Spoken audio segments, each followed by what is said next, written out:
ganito yan. Kapag if you're doing it, paglasing ka na or like you're into it, super, lakas ng tama mo, sorry, I'm burping. Mm. Ano, ang nangyayari, minsan may naiiwan na residue. Sa bibig? Oo, dito, sa nose, Oh, minsan may naiiwan dyan. Mga ganon. sino nakita mong may naiwan na residue? Madalas lahat naman sila.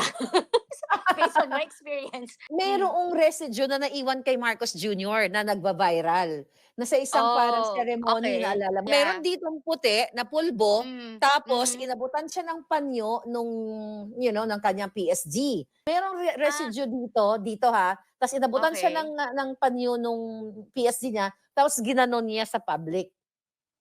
Yung sinasabi mong residue, puwede mo bang i-explain parang ano siya, para siyang crystallized? Ano yung dating 'pag nasa skin siya na Alam mo yung nakikita dito? talcum powder? Basically, powder Parang pulbo talaga. Oo, okey. powder talaga siya. So, gano'n 'yun. Even yung texture niya gano'n. Very, very fine.